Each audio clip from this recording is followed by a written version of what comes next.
बहुत कम समय में बोल बम भोला महादेव।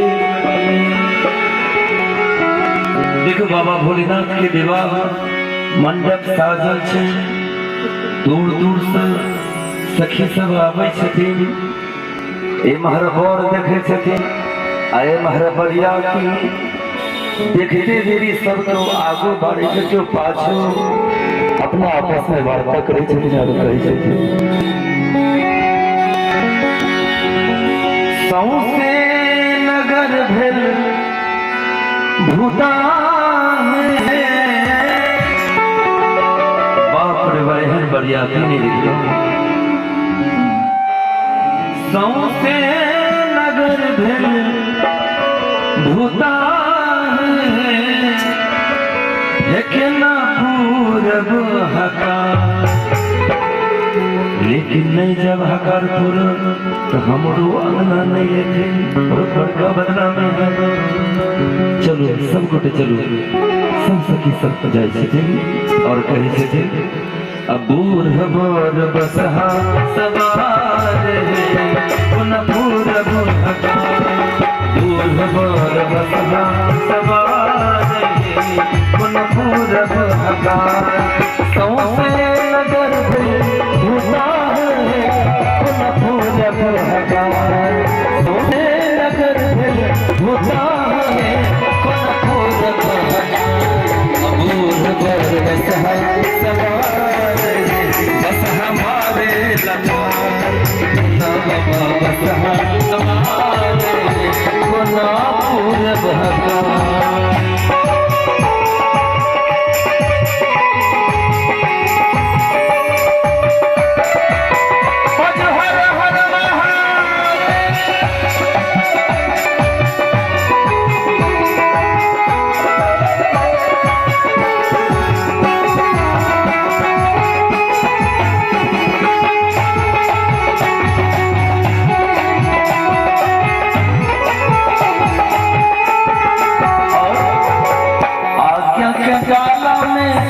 घर आए आज्ञा के जाला में,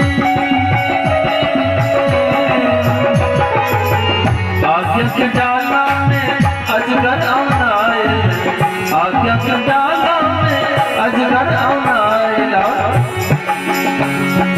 गहुमन छोड़े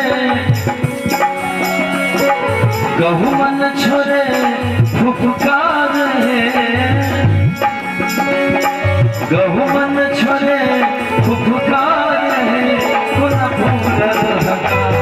अबूर हबर बसहा सवार है पुनः पूरब हका, बाबा बसहा सवार है पुनः पूरब हका।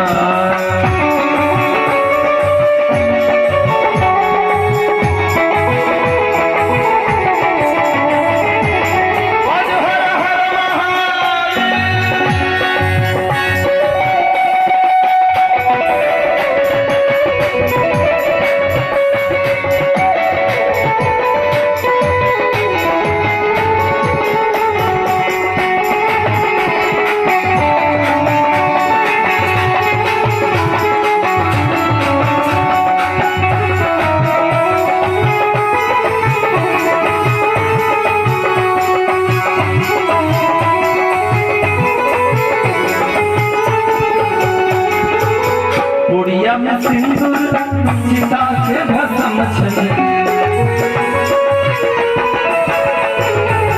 पुड़िया में सिंदूर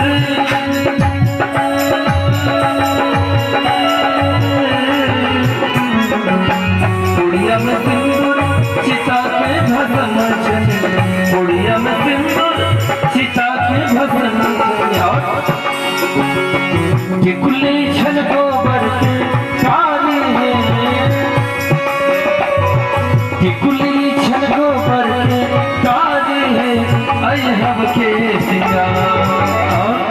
कहे छथिन सखी सब की सब छै कुली छल गोबर के तारे है अयहब के सिंगार। सब दोनों हाथ ऊपर उठाकर हमरा संग अबूर बर बसहा सवार रे अबूर बर बसहा सवार